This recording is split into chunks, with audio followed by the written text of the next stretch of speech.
sitting here together at Norddeutscher Regatta Verein. We just finished the Friday session and going to the next stage. Congratulations, you made it. How is the next stage working right now? Well, it's the important thing here is to go ahead for the new phase. Now we managed to do that from first round to second round, now to the quarterfinal. So we are happy to be in the quarterfinal. It's still one race to go to decide that, but we are mathematically in, which is very good. And then we'll see how it goes. Then it's a completely different race with less boats. I think it's going to be fun. The biggest question is always to see all the big names here, the yellow stars, and they are sailing on the Ulster, which is quite different to most of the sailing you guys are used to. How do you like it? I like it a lot, to be honest. I think it's very challenging to sail in shifty winds like this. It's nothing to do with boat speed. It's a lot of boat handling and good sailing, good tactics. You know? And I think it's very fun to sail in places like this.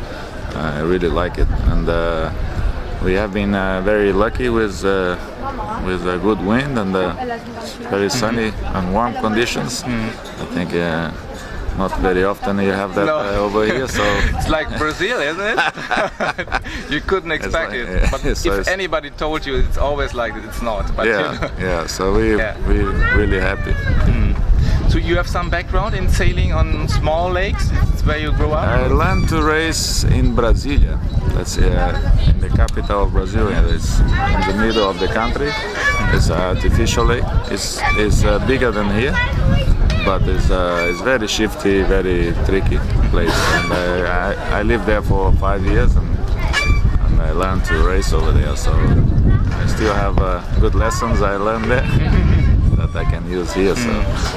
So how do you do this kind of racing here? Is there any strategy, or you just try to follow your feeling in your back? I think you have to try to be out of trouble.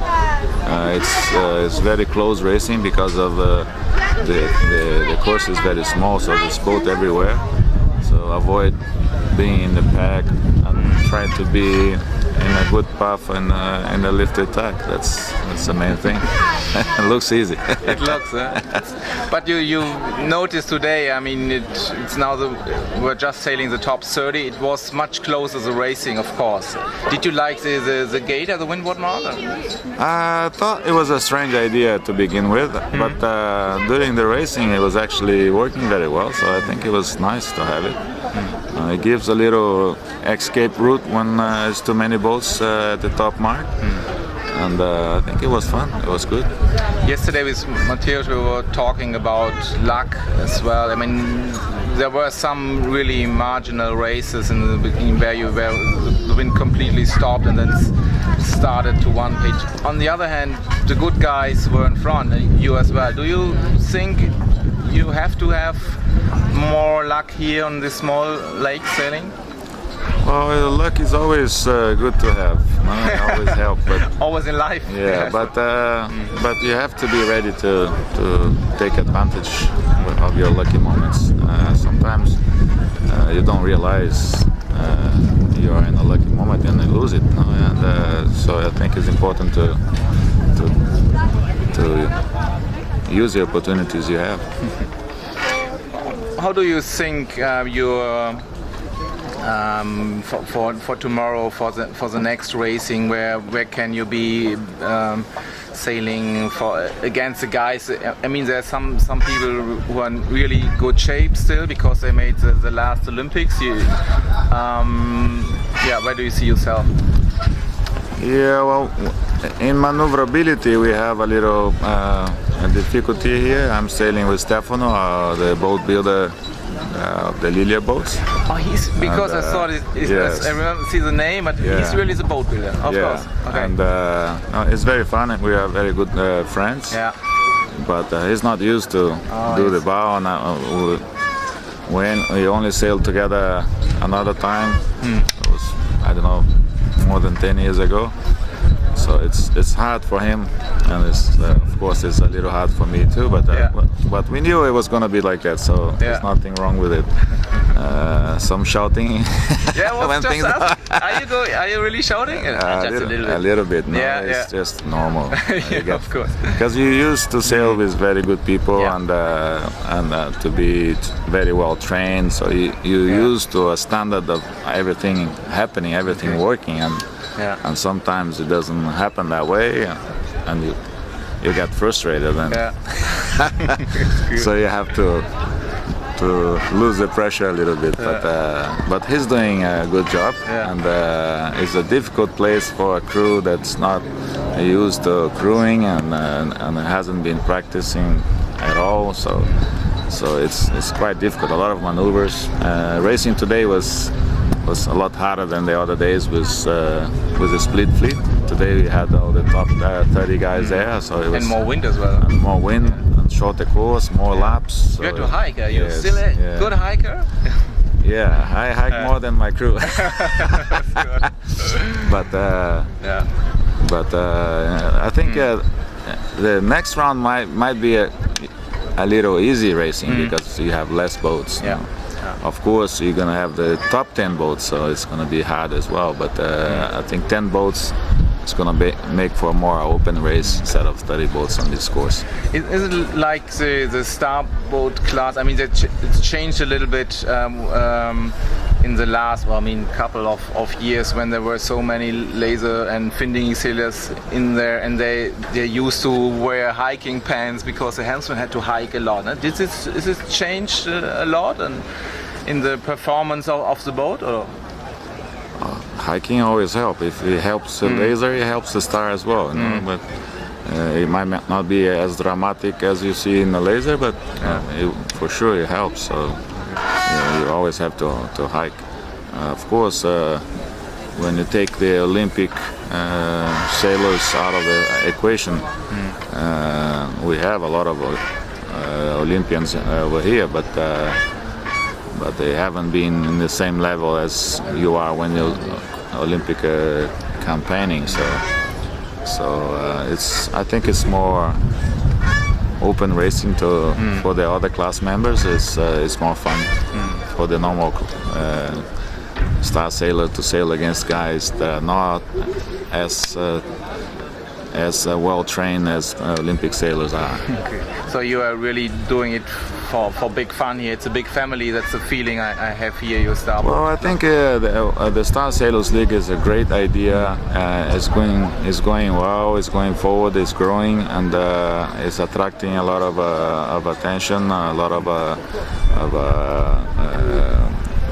sponsors and a lot of viewers interested in the format, in the racing. So I think it's doing a great thing for sailing, and having races in a place like this, I think is very good for sailing. What I like most of your, of course, famous career with 5 medals and winning the Volvo Ocean Race is that your kids are sailing really successful. They are taking part in the Olympics in 49 and FX, is that right? Yes. Your guys all. They also my son qualified in the 49 and my daughter qualified in the FX, so they're both gonna be there, and I'll be the head coach. You're coaching. Does this work? Obviously it works. Well, I think it does, because I'm not the direct with them. I'm the head coach, so they have their own coaches. The whole team. Yes. But it's not the first time in the family. My uncles were in the games in '68 and '72 in Kiel. They sailed Star and Soling, and I started crewing for them, and I ended up sailing Soling and Stars. So I learned a lot with them, and they were our coaches. And Eric was our coach in Atlanta and in Sydney, and then Lars was the head coach in Sydney and in Athens. So now it's my turn to be the head coach. But isn't it difficult? I mean, to if your kids are really sailing that hard. I know even myself, it didn't work that my kids do sailing that much, and I know from some others that say maybe if the parents are sailing this hard, it's more difficult. But you must have done something right. Well, I think my wife was very important there. She was the one behind them, because I think if I was there, it was going to be too much. You were sailing, I was sailing, but also I think I would put too much pressure on them. So as it was my wife, then it was more normal for them. And also I think another thing which was very important is they had a very big group of sailors that started sailing for fun, and then they started racing, and then the friends, and then to keep up with the friends, they went racing, and then they went to good on the racing, and here they are. And it's good if you have a father you can ask for the last little tiny stuff to make you better. They're really asking you for. Is it easy to talk to them? And if they, you're just, what had you done there, like this? No, no. You have to be careful. No, there's times you can say things. There are other times you just have to shut up and wait for the right moment to things that are cool again and go there and discuss. But I learned a lot from my uncles. They had so much.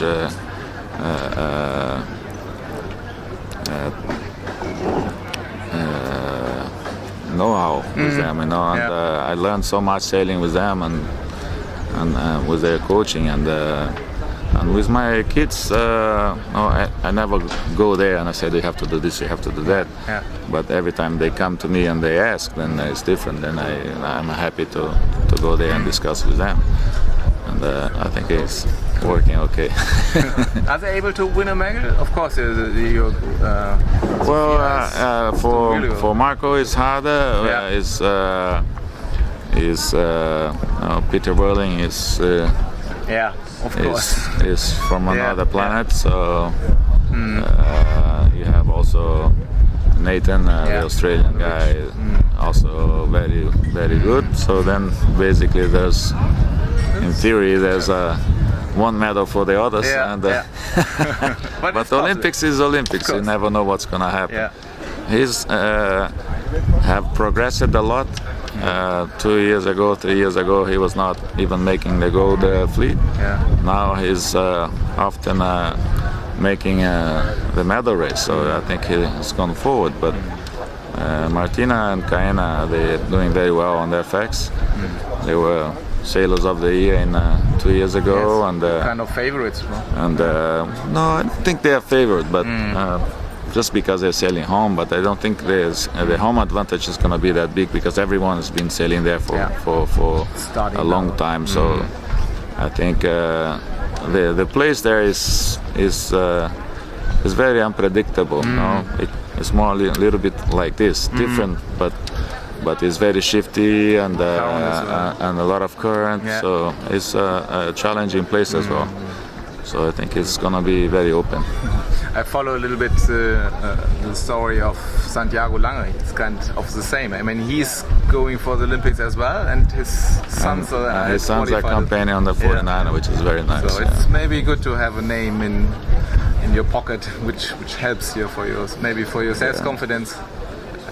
In '84, Bill Buchan won the gold in the Stars, and his son won the gold in the FDs. So in 1 year. So maybe he's going to make it. So it's possible. Good, Tom. Wish you good luck for tomorrow, of course. Some prize money on the stage. I mean, it's something you to work for, but anything, it's money. It's really good racing. Hopefully you get some nice pressure like today, and wish you good luck for it. Thank you very much.